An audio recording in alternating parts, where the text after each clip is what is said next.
This week, we've got the first part of Season 1, Chapter 2's Reimagining, dropping on Wednesday. Also, up through 10's Reimaginings and Listen Along should be out for Heroes by the end of this week. And it's Mardi Gras, baby! All that and more after a message to our heroes.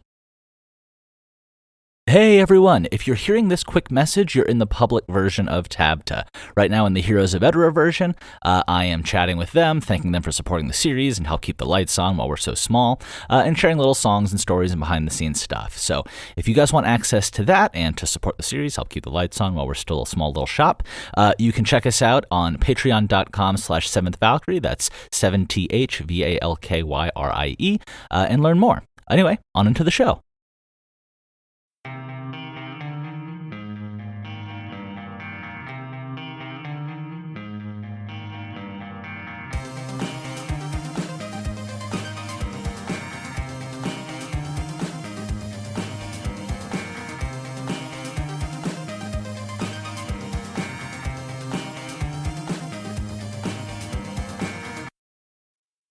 Hey everybody, and welcome to TABTA, the adventure behind the adventure for the 7th Valkyrie, where we watch one series go from total obscurity to maybe 7 seasons in a movie, or maybe we'll just find the power of friendship along the way. I'm your host, Colin Sharp, creator and current voice of the 7th Valkyrie, and it's awesome to have you listening.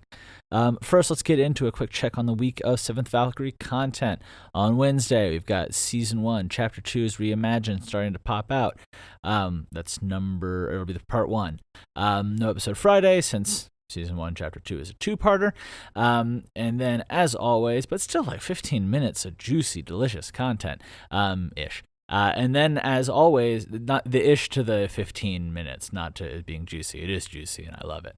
And then, as always, on Monday, we're back again with TABTA. And as always, heroes, you guys have all of that already. And hopefully by the end of this week, you will have Season 1, Chapter 5, 6, 7, 8, 9, and 10 reimagines, all dropping this week, if I can get the final processing done. That brings us into what's going on with 7V production and business. Speaking of those chapters, we just finished the last reviews of the reimagines, and gosh diggity darn, there's some good ones in here. Golden Water stands out for me as one that really transformed and went to another level with the sound editing, but all of them have some serious upgrades. I can't wait to see how you guys feel about all this. Blah, blah, blah. Sometimes I get stuck in reading my notes. Hello, I'm with you. Going on. Boom, boom, boom. One area that I definitely want to highlight here was music.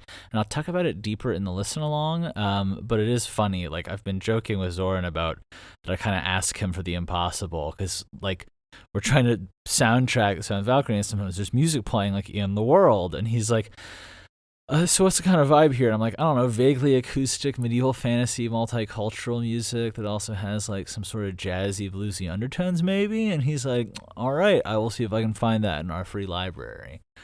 Love that guy. Anyway, we roll on. And that transitions into what's going on with me. If you're a hero, you'll know that public people, I had a little therapy session with the heroes, so I'm a little bit lighter, a little bit more breezy for the public version here, and I'd say the major thing that's going on with me is adjusting and sort of tweaking my life to prepare for change, whether that's with work, so in Valkyrie, my partner getting ready to move to Costa Rica, having new art on the walls, I have a hammock now. Anyway, last week I talked a lot about transitions, and it's probably going to feel like that for a good long while, but it is kind of nice to have you guys to come back to. I don't really talk to many of you in person, but I appreciate knowing you're out there. And speaking of talking to you guys, at some point I was going to mention Mardi Gras. It's Mardi Gras. Beedly deed. Look at that. We're dancing around. I'm wearing my purple and my green today. So boom. And my hair's kind of gold. Not that gold. Only, well, if the light catches it right. And it's been around for a little while. But yeah, sorry. Anyway, that was Mardi Gras in our little moment. Maybe if I had a higher budget, we would put Mardi Gras music there. Anyway, for our Q&A, Dave, he who turns it up, who is my dad, is down in Patagonia this week. And when he finished up with some glacier kayaking, he managed to pop over and ask me if the people of Edera do much traveling. And that's actually a really good question. So if you're speaking specifically about Edera, most average people really never travel unless it's specifically part of their job as like a trader or a person who works on a ship. The ruling class and Mandus are a slight exception and have been known to travel to comparatively short distances, like out of the city to their estates and lakes and blah, blah, blah. And if you're talking Freelanders, adding that as kind of people on the Edoran continent, that's a very different story. And you have the whole spectrum from people who live their entire life hyper-regionally and maybe like never even live the territory that they were born in, all the way up to some of the very nomadic peoples like the Sestrans, Teruvians love to travel the world, and the Ailish. We'll get into that more in the series, but thanks for asking, he who turns it up. Anyway, guys, what's going on? If you have any questions you would like to see answered, leave a comment, and I'll check for next week. And in the meantime, stay tuned for what's coming out, and I'll be sending you guys lots of love. I'm doing a little boogie here. Ciao. Yeah. Mardi Gras. I'm from New Orleans. Woo.